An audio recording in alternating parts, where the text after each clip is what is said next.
Hello बच्चों, क्या हाल चाल। रुद्रा एकेडमी मिर्जापुर में बच्चों आपका स्वागत है। और बच्चों आज ये लेक्चर नंबर 2 है हेरिडिटी चैप्टर का, और आज स्टार्ट करने वाले हैं हम बच्चों डीएनए। तो डीएनए के बारे में आज बच्चों हम समझेंगे, ठीक है। तो चलिए स्टार्ट करते हैं। देखिए, सबसे पहले बात करते हैं यहाँ पे डीएनए की। तो डीएनए का जो फुल फॉर्म है बच्चों, वो है डीऑक्सीराइबोन्यूक्लिक एसिड। इसको क्या बोलते हैं बच्चों? डीऑक्सीराइबोन्यूक्लिक एसिड, ठीक है। अब ये जो डीएनए होता है, ये एक तरीके का थ्रेड लाइक स्ट्रक्चर होता है, मतलब ये धागे नुमा होता है। कैसा होता है? ये धागे नुमा स्ट्रक्चर होता है, ठीक है। तो अब ये होता कहाँ पे है? सबसे पहले देखिए, कोई भी इंसान जो बना है, कोई भी चीज बना है, तो किससे बना है? मिलकर सेल से बना है। तो जितने भी लिविंग ऑर्गेनिज्म है किससे मिलकर बने हैं? सेल से बने हैं। तो सेल के अंदर बच्चों पाया क्या जाता है? न्यूक्लियस। क्या पाया जाता है बच्चों? न्यूक्लियस। तो न्यूक्लियस के अंदर क्या प्रेजेंट होता है भाई? एक धागेनुमा स्ट्रक्चर होता है। क्या नाम होता है? धागेनुमा स्ट्रक्चर होता है, ठीक। ये दो धागेनुमा स्ट्रक्चर होता है, ठीक है। ये जो धागेनुमा स्ट्रक्चर होता है, मतलब थ्रेड लाइक स्ट्रक्चर, इसी को हम लोग क्या बोलते हैं? इसी को हम लोग बोलते हैं बच्चे डीएनए। क्या बोलते हैं हम लोग इसको? डीएनए बोलते हैं, ठीक है।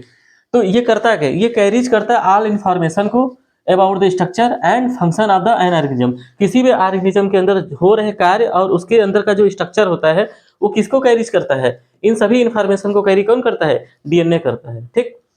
और ये पास हो जाता है one generation to next generation. इसका मतलब जो डीएनए होता है एक पासिंग होने वाला कैरेक्टर है, और जो पासिंग होने वाला कैरेक्टर होता है उसे इनहेरिटेड ट्रेट कहते हैं। क्लियर बच्चों? तो ये रहा डीएनए। तो डीएनए का जो शेप होता है कुछ इस तरीके का होता है, आप देख सकते हो। ये डबल स्ट्रैंडेड होता है। इसमें कुछ देखिए, इसके कुछ पार्ट्स होते हैं। ये हमारे पास डीएनए का एक स्ट्रक्चर है, ये डीएनए है।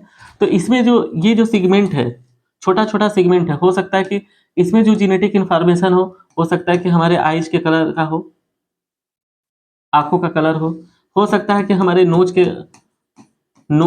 का शेप एंड साइज के बारे में हो। तो ये जो सेगमेंट है इंफॉर्मेशन का, इसको हम लोग बच्चों हम लोग जीन बोलते हैं। अभी हम लोग जीन के बारे में भी समझने वाले हैं, ठीक। अब बच्चों हम बात करेंगे किसका? क्रोमेटिन का। अब ये क्रोमेटिन क्या चीज है? तो डीएनए के देखा जाए तो दो पार्ट्स हो सकते हैं। डीएनए के ही ये भाग है। डीएनए के दो पार्ट्स हम बना सकते हैं। पहला है क्रोमेटिन,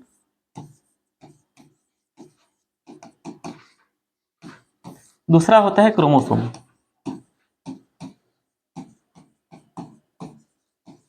क्या होता है बच्चों? क्रोमोसोम। तो हम सबसे पहले क्रोमेटिन को समझेंगे, क्रोमेटिन क्या होता है। तो देखिए, सबसे पहले यदि जो सेल होता है, सेल के अंदर न्यूक्लियस होता है। न्यूक्लियस के अंदर क्या होता है? धागेनुमा स्ट्रक्चर होता है। जो धागेनुमा स्ट्रक्चर होता है उसको हम लोग बोलते हैं डीएनए। तो डीएनए जो होता है, ठीक है, डीएनए को यदि हम बाहर निकालें तो जो डबल स्टैंडर्ड होता है, ठीक है, उसको ही हम लोग इसको डीएनए समझते थे, ठीक है, डीएनए समझते हैं, ठीक है। तो ये सबसे बड़ी बात है कि जो डिस्पर्स्ड फॉर्म में हो, डिस्पर्ड स्कैटर्ड फैला हुआ, इसका मतलब chromatin is the complex of DNA. मतलब सिंपल से कहा जाए तो जो क्रोमेटिन होता है वो कॉम्प्लेक्स होता है, मतलब उलझा हुआ होता है। डिस्पर्स, कंडेंस नहीं कर सकते इस तरीके से कुछ। तो इस तरीके से यदि है तो इसे हम लोग क्या बोलेंगे बच्चों? क्रोमेटिन बोलेंगे। तो क्रोमेटिन कहाँ पे प्रेजेंट होता है? न्यूक्लियस में प्रेजेंट होता है, यूकैरियोटिक सेल के, ठीक है। It is the package long DNA stand into the compact form to fit inside the cell। Cell के अंदर एकदम कॉम्पैक्ट रूप से, मतलब देखा जाए तो एकदम कह सकते हैं कि जैसे भीड़ जहाँ पे इकट्ठा होता है वहां पे ज्यादा दबाव महसूस होता है, वो कुछ इस तरीके से होता है, ठीक है। और रेगुलेटिंग द जेनेटिक एक्सप्रेशन, तो इसका मतलब ये जेनेटिक एक्सप्रेशन को क्या करता है? कंट्रोल करता है, ठीक है। तो ये क्रोमेटिन है। अब बात करेंगे बच्चों हम लोग क्रोमोसोम का। अब ये क्रोमोसोम क्या है? तो क्रोमोसोम भाई भाई ये भी डीएनए का एक पार्ट है, डीएनए का ही भाग है। इसका मतलब ये क्या रहता है? ये कंडेंस फॉर्म होता है। क्या होता है? ये कंडेंस फॉर्म होता है। तो chromosome are the thread like structure. Chromosome भी एक थ्रेड लाइक स्ट्रक्चर होता है इन द न्यूक्लियस, न्यूक्लियस के अंदर होता है। और न्यूक्लियस के किसमें? यूकैरियोटिक सेल में, ठीक है। मेड ऑफ डीएनए, डीएनए का डीएनए से बना होता है, एंड प्रोटीन से मिलकर बना होता है। दैट कैरी जेनेटिक इंफॉर्मेशन, क्या ये कैरी करता है? जेनेटिक इंफॉर्मेशन को कैरी करता है in the form of gene. ये जीन के रूप में करता है, ठीक है। तो अब हम समझेंगे किसको? जीन को, ठीक है। अब देखिए जीन की बात करते हैं। तो आपको जैसे पता है डबल स्टैंडर्ड, डबल स्टैंडर्ड जो फॉर्म होता है डीएनए का, इसमें अलग अलग इंफॉर्मेशन, कैरेक्टर के इंफॉर्मेशन छुपे होते हैं। अब ये किसी पर्टिकुलर किसी पर्टिकुलर कैरेक्टर का जो इंफॉर्मेशन होता है डीएनए के अंदर। अब मान लीजिए डीएनए का एक छोटा सा सेगमेंट ले लेते हैं, एक छोटा सा सेगमेंट ले लेते हैं। तो इस सेगमेंट में मान लीजिए इस वाले सेगमेंट में हो सकता है कौन सा कैरेक्टर हो सकता है कि नोज के शेप का कैरेक्टर हो, कि भाई मम्मी पापा का नोज कैसा है तो बच्चे का नोज कैसा होगा। हो सकता है इस वाले सेगमेंट में हो सकता है कि उनके आईज का कलर कैसा होगा, आंखों का रंग कैसा होगा। हो सकता है कि यहाँ पे जो कैरेक्टर है यहाँ पे टॉल होंगे या शॉर्ट होंगे, तो इसका होगा। तो कहने का मतलब ये है कि डीएनए का जो सेगमेंट होता है, डीएनए का सेगमेंट छोटा सा पार्ट, सेगमेंट मतलब छोटा सा पार्ट, जिसमें क्या होता है उसका किसी पर्टिकुलर कैरेक्टर का इंफॉर्मेशन, किसी पर्टिकुलर कैरेक्टर का इंफॉर्मेशन उसमें छुपा होता है, उसे हम लोग क्या बोलते हैं बच्चों, जीन बोलते हैं। तो जीन के डेफिनेशन है part of the DNA that carries information of the particular character. ठीक है, तो किसी भी पर्टिकुलर कैरेक्टर का जो इंफॉर्मेशन होता है, ठीक है, डीएनए के सेगमेंट में, उसे हम क्या बोलते हैं, जीन कहते हैं। क्लियर है। उसके बाद बच्चों हम इसमें समझेंगे हैप्लॉइड और डिप्लॉइड के बारे में। ठीक है, तो जैसा कि बच्चों हम लोगों ने क्रोमोसोम समझ लिया है, हम लोग जब क्रोमोसोम समझे थे,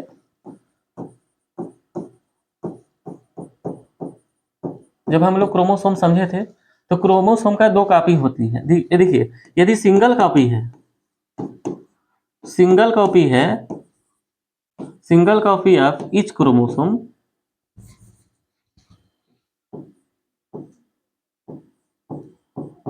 single copy of each chromosome is called haploid. इसे हम लोग क्या बोलेंगे बच्चों, हैप्लॉइड बोलेंगे। ठीक है, यदि यही क्रोमोसोम का यदि सिंगल कॉपी है तो इसे हम लोग क्या बोलेंगे, हैप्लॉइड बोलेंगे। ठीक है, अब क्रोमोसोम कुछ इस तरीके से होता है, कंडेंस फॉर्म में होता है, ये हैप्लॉइड है। ठीक, इसको 1 2 3 4 से दिखा सकते हैं। इसी तरीके से यदि क्रोमोसोम का 2 कॉपीज हो, 2 copy of each chromosome,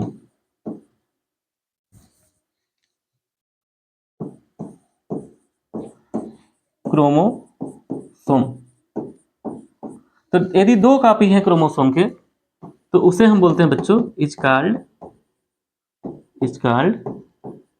diploid.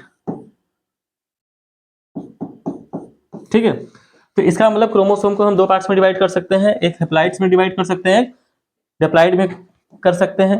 आपको एक चीज और मैं बता देना चाहता हूं बच्चों कि लिविंग ऑर्गेनिज्म,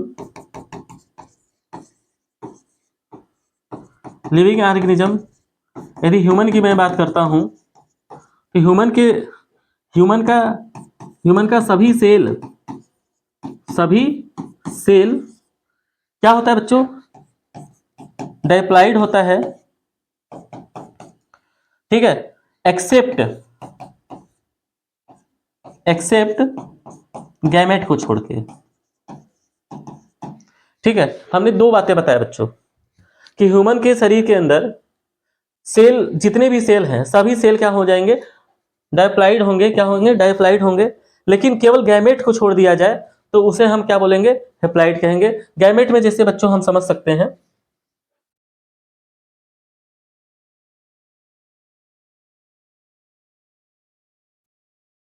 गैमेट में बच्चों समझ सकते हैं जैसे मेल का गैमेट है, मेल गैमेट को हम लोग स्पर्म सेल कहते हैं,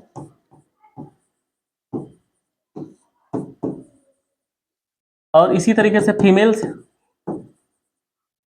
का जो गैमेट होता है बच्चों उसे एग सेल कहते हैं। सीधा सीधा कहने का मतलब है कि इंसान के अंदर, ह्यूमन के अंदर जितने भी सेल होते हैं सारे डाइप्लॉइड होते हैं, केवल गैमेट को छोड़ दिया जाए तो इसका मतलब स्पर्म सेल क्या हो जाएगा बच्चों, हैप्लॉइड हो जाएगा। क्या हो जाएगा, ये हैप्लॉइड हो जाएगा। इसी तरीके से एक सेल भी क्या हो जाएगा बच्चों, हैप्लॉइड हो जाएगा। ठीक, तो आज के लेक्चर में बस इतना ही। लेक्चर में बने रहें, फिर नेक्स्ट डे। Thank you.